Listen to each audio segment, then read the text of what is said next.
नमस्कार, आप सभी को रक्षाबंधन की हार्दिक शुभकामनाएं। आज हम हिंदी साहित्य के अंतर्गत कबीरदास के दोहों का अध्ययन करेंगे और पुनः उन दोहों के अर्थ को समझने का प्रयत्न करेंगे। साथ ही जो कठिन शब्दार्थ हैं उनके अर्थों को भी समझने का प्रयत्न करेंगे। शब्दार्थ यानी शब्द और अर्थ को पढ़ेंगे। तो चलिए शुरू करते हैं। पहला दोहा है, जाका गुरु भी अंधला चेला खरा निरंद। अंधा अंधा ठेलिया द्यूनु को पड़ंत। यहाँ पर अंधला शब्द का अर्थ है दृष्टिहीन, निरंध का अर्थ है दृष्टिहीन, कूप का अर्थ है कुआं और खरा का अर्थ है पूर्णतया, पड़ंत का अर्थ है गिरते हैं।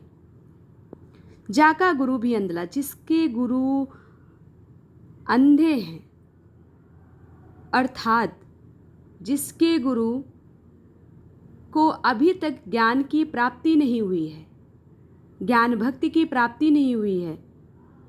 चेला खरा निरंत, उसका शिष्य भी पूर्णतया ज्ञानहीन ही होगा। अर्थात चेला खरा निरंत, अंधा है तो उसकी मुक्ति कैसे होगी। अगर गुरु अंधा है तो शिष्य की मुक्ति कैसे होगी। अगर गुरु अंधा है तो शिष्य भी अंधा ही होगा। आगे पढ़ते हैं कि अंधा अंधा ठेलिया द्यूनु को पड़ंत,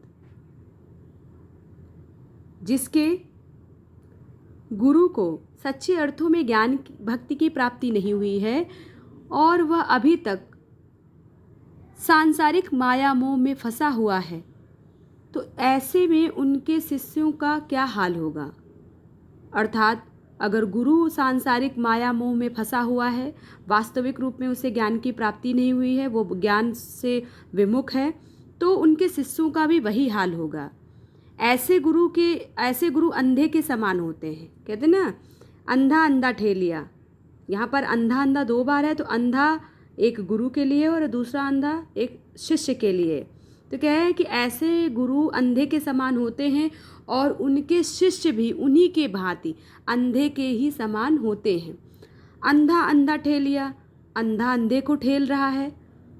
द्यूनु को पड़न, तो सोचिए समझिए, दोनों ही कूप में गिरने वाले हैं। अगर अंधा अंधा को धक्का देगा, ठेलेगा, तो दोनों ही आगे जाकर गड्ढे में गिरेंगे, यानी दोनों ही कुएं में गिरेंगे। अंधापन इसलिए भी है क्योंकि उन्हें स्वयं का भला बुरा भी दिखाई नहीं देता। अंधा इसलिए भी है क्योंकि उन्हें स्वयं में अपनी अच्छाई और बुराई नहीं दिखती है। पुनः एक बार व्याख्या को पढ़ने का प्रयत्न करते हैं। प्रस्तुत पंक्तियों में कबीरदास जी कहते हैं, जाका गुरु भी अंधला चेला खरा निरंद, अंधा अंधा ठेलिया द्यूनु को पड़ंत। प्रस्तुत दोहे में कबीरदास जी कहते हैं कि यदि गुरु को सच्चे अर्थों में ज्ञान भक्ति की प्राप्ति नहीं हुई है तो स्वयं भी वह माया मोह अर्थात माया जाल में फंसा हुआ है। तब इस ऐसे में उनके शिष्यों का भी वही हाल होता है। ऐसे गुरु अंधे के समान होते हैं और उनके शिष्य भी उन्हीं की भांति अंधे ही होते हैं। अंधा अंधा ठेलिया, अंधा अंधा को ठेल रहा है, अंधा अंधे को ठेल रहा है, तो समझिए दोनों ही कुएं में गिरने वाले हैं। यहाँ पर अंधापन इसलिए भी है क्योंकि उन्हें स्वयं का भी भला बुरा दिखाई नहीं देता है। अगला दोहा पढ़ते हैं। गुरु कुम्हार शिष्य कुंभ है, गड़ी घड़ी काढ़े खोट। गुरु कुम्हार शिष्य कुंभ है, गड़ी घड़ी काढ़े खोट। अंतर हाथ सहार दे, बाहर बाहे चोट। यहाँ पर कुंभ का अर्थ घड़ा है, खोट का अर्थ कमियां है, अंतर का अर्थ है अंदर, और गुरु और शिष्य का अर्थ है शिष्य। प्रस्तुत पंक्तियों में कबीरदास जी कहते हैं कि गुरु की महिमा का वर्णन करना अत्यंत ही कठिन है। गुरु की महिमा का वर्णन करते हुए कबीरदास जी कहते हैं कि गुरु कुम्हार है जो शिष्य को सुंदर घड़ा बनाता है। अर्थात अपने आचार विचार से, अपने ज्ञान के माध्यम से गुरु अपने शिष्य को कुशल शिष्य बनाने का अथक प्रयास करता है। गुरु कुम्हार शिष्य कुंभ है, गड़ी गड़ी कहाड़े खोट। खोट का मतलब होता है कमियां, उसकी कमियों को दूर करता है। प्रस्तुत पंक्तियों में कबीरदास जी कहते हैं कि गुरु अपने शिष्य के अंदर या बाहर जो भी कमियां होती हैं उन सभी कमियों को दूर कर देता है और उसे वास्तविक रूप में एक अच्छा इंसान बनाता है। गुरु कुम्हार शिष्य कुंभ है, गड़ी गड़ी काढ़े खोट, अंतर हाथ सहार दे बाहर बाहे चोट। प्रस्तुत पंक्तियों में कबीरदास जी कहते हैं कि गुरु की महिमा का वर्णन करना अत्यंत ही कठिन है।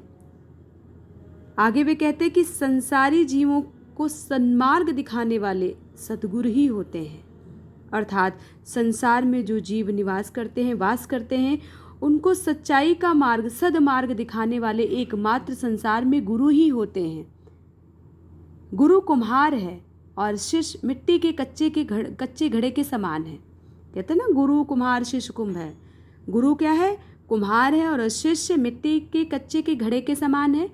जिस तरह घड़े को सुंदर बनाने के लिए अंतर हाथ सहार दे बाहर बाहे चोट, जिस प्रकार घड़े को सुंदर बनाने के लिए अंतर का अर्थ है अंदर हाथ का सहारा देकर बाहर से थापे मारते हुए कुम्हार उसे सुंदर बना देता है, ठीक उसी प्रकार शिष्य को कठोर अनुशासन में रखकर अंतर से प्रेम भावना रखते हुए शिष्य की समस्त बुराइयों को दूर करके संसार में उसे गुरु ही सम्माननीय बनाता है।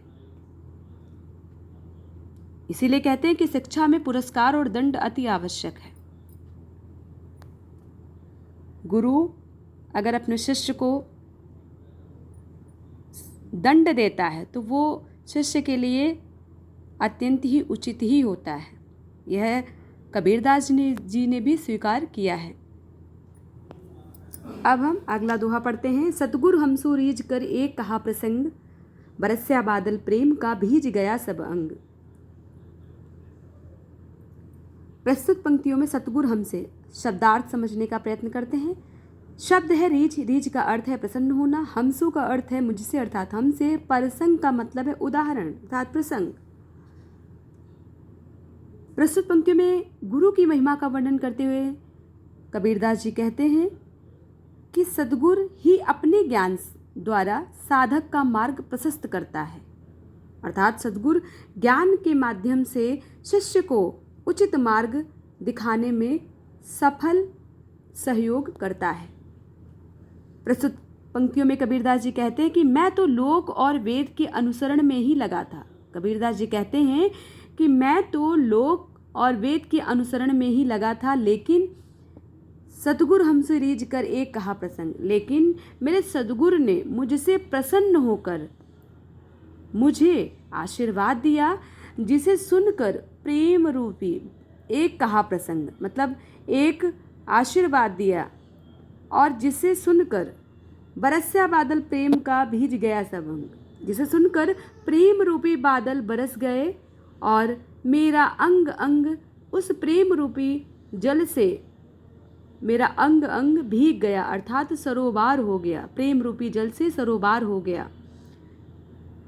प्रस्तुत पंक्तियों का भाव यह है कि गुरु ही साधक के हृदय में सच्ची भक्ति जागृत कर सकते हैं, जिससे वह इस भवसागर से पार होकर परमात्मा में एकाकार हो जाता है, अर्थात परमात्मा से उसका एकाकार हो जाता है।